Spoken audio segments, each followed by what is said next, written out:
C'est quoi? Alors, spécialité de Bordeaux.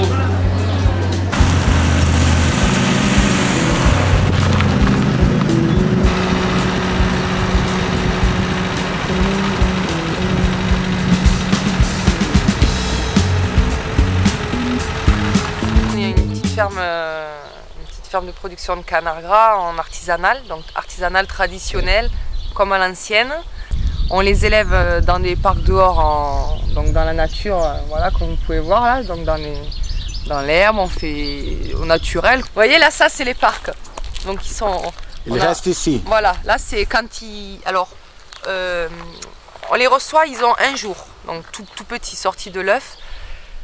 On a une poussinière où ils restent 15 jours en poussinière, donc c'est dans la grange là. Et c'est chauffé, ils ont l'eau, les granulés sur paille. Et pour qu'ils restent, ils sont confinés là 15 jours. Et après, au bout de 15 jours, on les met dans les parcs, dans les parcs dehors, comme ça. Et on leur donne. Alors celui-là, ça c'est un parc, ça c'est un parc. Là, à chaque cabane, c'est un parc. Et donc là, quand on met, il y a 350 canards par parc, à la fois. Après, donc on les élève pendant 3 mois et demi.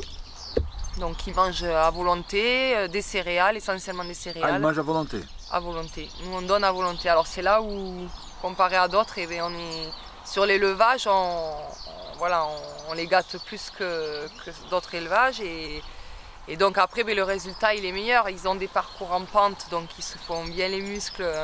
Tous les jours, ça les développe beaucoup plus. Et donc après, ils partent en gavage à 3 mois et demi. Pendant 15 jours, ils sont gavés matin et soir. Donc là, c'est au maïs grain entier. Je vous montrerai tout à l'heure la salle de gavage.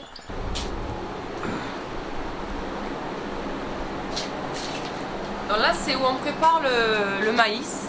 Donc avant de gaver, on prépare toujours le maïs le matin pour le soir et le soir pour le matin. Donc c'est du maïs grain, hein, voilà, comme ça, sec. Et on le met alors à chauffer.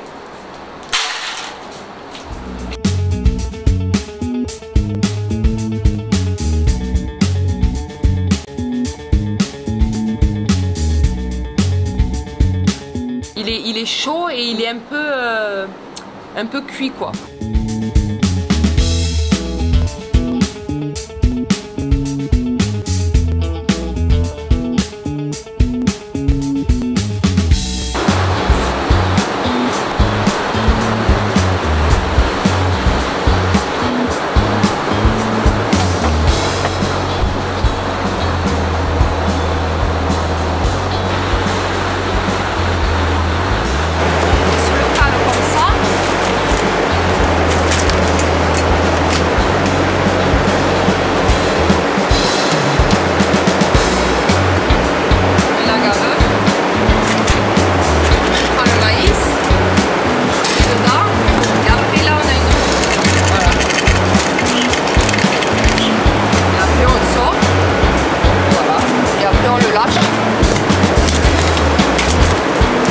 Ce qu'il faut que les gens comprennent, c'est que il ne faut pas être réticent contre le gavage. Enfin, ça dépend de la manière dont il est fait aussi, parce que j'avoue que certains gavages, on ne les défend pas.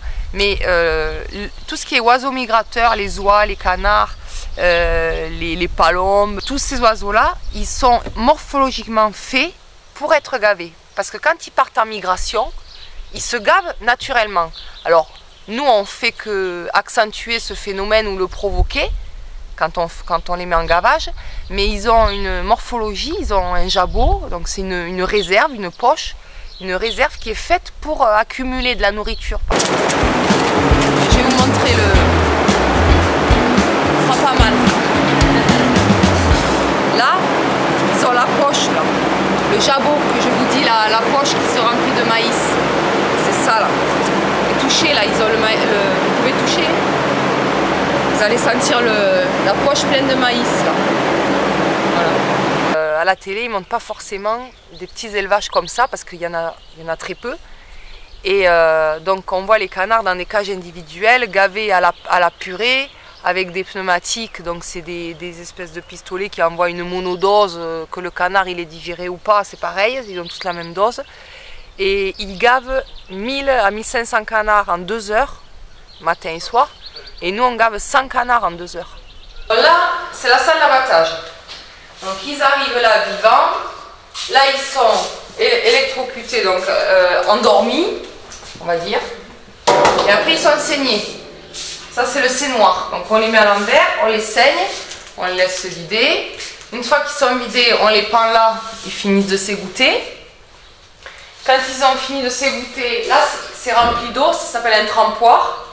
Donc on le met là et il est bouillanté pour enlever les plumes. Donc on les bouillante pendant 1 minute à peu près. Et après ça c'est la plumeuse. Donc ça enlève toutes les plumes. Donc je vais vous montrer. Voilà, ça tourne comme ça. Donc ça enlève les grosses plumes, ça arrache tout. Là on va dire il sort plumé à 80%. Et après on les pend sur les crochets et on finit à la main. On enlève toutes les petites plumes à la main, voilà, tout ce qui reste pour qu'il soit nickel. Et là il est flambé avec un chalumeau. On le flambe pour brûler les petits poils et tout ça. Donc là c'est la chambre froide, ça s'appelle la chambre froide de réessuyage. C'est une chambre froide qui refroidit très vite, très froid en peu de temps, voilà. Donc on ouvre le canard, on sort le foie et les tripes. Tout ce qui est tripes, tout ça, ça part à la poubelle. Et les foies, on les transforme dans la foulée. On fait les foies à chaud. On travaille les foies à chaud. C'est-à-dire, sitôt tués, les foies sont sortis et sont travaillés. C'est là où il y a le meilleur résultat en produit fini, quoi. En découpe. Donc là, ça s'appelle la salle de préparation froide. Donc c'est là où on fait la découpe, les préparations de pâté, toutes nos préparations, la mise en boîte, tout ça. Avec une autre chambre froide qu'on a là. Pour faire des assiettes demain, donc ça c'est du foie gras. Ils vont faire des assiettes sur un marché demain.